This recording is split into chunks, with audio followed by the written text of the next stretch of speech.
Are you tight on a budget, but you still want to indulge in some kinky, freaky bedroom fun? Well, in today's video, I'm going to show you 3 really simple but versatile and extremely fun DIY sex toys that you can find laying around the house. Let's get started.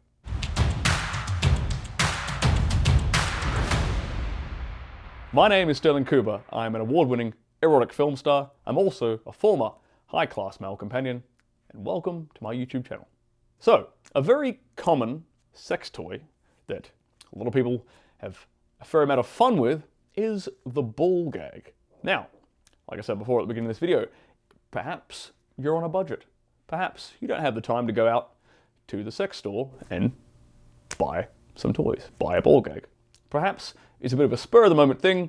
You're with a new partner, or like I said, it's a spontaneous act of sex. You're kind of in the moment, but you want to improvise. You want to add a bit of flair, a bit of kinkiness to that sexual encounter. Well, don't worry, my friend. I have your back here. Here is how you can basically improvise a ball gag. 2 really common things that will be laying around, especially if you're getting naked.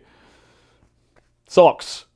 You can shove these in her mouth, be they your socks, be they her socks, be they a fresh, clean pair. Kind of is really up to you. Depends how kinky, how dirty, how perverted you actually want to get. I'll leave that up to you. But socks work perfectly fine as a ball gag. Something else that works perfectly fine, underwear. I personally like to take a girl's panties off and shove her own panties in her mouth. I get off on that. I think it's dirty and kinky and fun, and so do they, for the large part.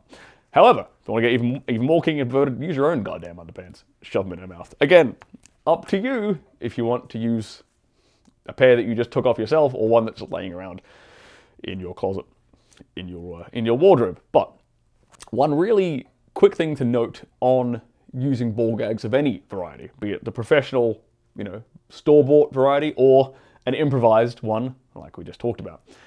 Don't let her tilt her head back too much. Now, the reason for this, especially with the plastic store-bought ball gags, is the whole point of a ball gag is it sort of keeps saliva in the mouth and it sort of builds up and it creates this kind of a mess. When a woman has a ball gag in her mouth, you typically want her face to be, like in the air so that fluid can drip out of her mouth. If she's laying back and has a ball gag in her mouth for an extended period of time, and this fluid is building up, you run the risk of a choking hazard, of her sort of gagging and coughing and sputtering and not being, and end up in her lungs or whatever. So there is the risk of her running out of air from too much spittle in her mouth. Now, if her mouth's gagged with a proper ball gag, and her hands are maybe sort of suspended somewhere, or she's sort of pinned down by you or whatever in the act of sex, then she can't sort of get up and change that. So you always have to be aware of that if you're putting her on her back, and preferably don't do that with her on her back. So there you go. Same rule applies for these improvised ones as well. Okay, next up on the DIY sex toy list, you're probably going to think I'm a complete freak with this one, and you wouldn't be wrong. So these little things right here, we call them clothespegs. How might you use these other than hanging out your laundry on the weekend? Well, fun thing about clothespegs, they're extremely versatile and you can use them in a variety of different circumstances. If you want to, you can use them strategically around a woman's body, along the torso, pinching a little bit of skin together, placing them there, placing them in a nice array. You can use them as a makeshift nipple clamp, using them on the nipples or around the nipples, surrounding the nipples with them, all the pinching around the areola and putting several there rather than just one necessarily on the nipple itself. And if you're a twisted fuck like me, you can use them on the labia, pinning several along the labia on the outside, and then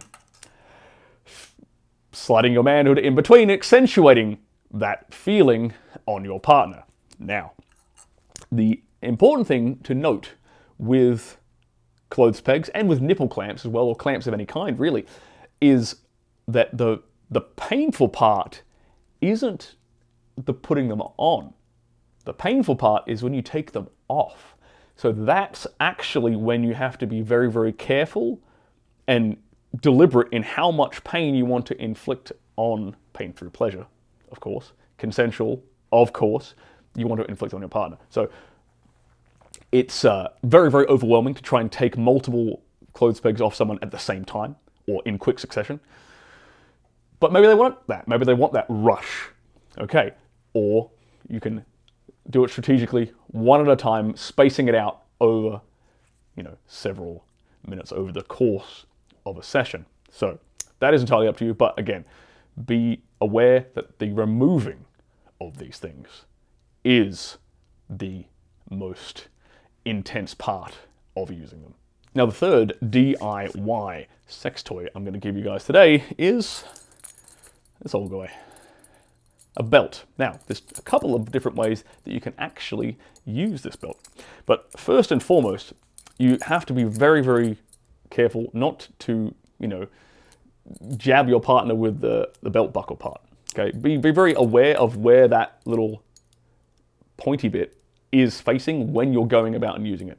Now, here's one way that I like to use it, which you're free to steal and use of your own accord. I will use this as a neck choker on chicks. So I'll take the belt off, we're having sex, say in doggy style, I'll wrap the belt around their neck and then pull from behind and just apply a nice little choke. It's a fun thing. You can do the same thing really with pulling their hair and putting a hand around them, but this just adds a layer of freakiness. It kind of takes them by surprise. It's fun, it's playful for everybody. Now, there's two things you can do. One, you can either just hold it there and apply the pressure by moving your hand up and down the belt. That's how much, how intense you want it to be. Another thing you could do is you could actually run the belt loop through, pull it through like that, and tie it off. But again, be very, very aware and careful with the belt buckle and where the pointy bit is going. You don't want to jab into her skin, you don't want to pinch any skin. That's not the fun type of pain we're looking to achieve with this kind of a sex toy. Now, another way that you can use the belt is as an improvised spanker / flogger. You might remember, your parents taking the belt to you as a kid. If you're around my age, they certainly did, whenever you fucked up. But again, being aware of not using the belt buckle and not getting this freaking pointy part in the blows when you're using it as a flogger or a spanker. Using the light end, I like to keep it a nice tight loop, right? So I can control the floggings itself, right? And, maybe even wrapping that around your wrist so it's in control. So it's not, you're hitting with this end and this end isn't just magically flailing around, accidentally hitting her, right? You want to be in control of everything, right? So wrapping it around, cool. I've got my flogger end of my belt and I can use that to hit the thighs, hit the butt, maybe hit the titties. If she's got big enough natural titties, you can spank the titties a little bit. Do whatever it is that you so desire, but that is basically your improvised flogger. Now, the fun part of using BDSM or incorporating BDSM into your sex life is that it plays on the subconscious. And if you want to learn more ways to hack her subconscious, then check out this video right here on magical musical gasms.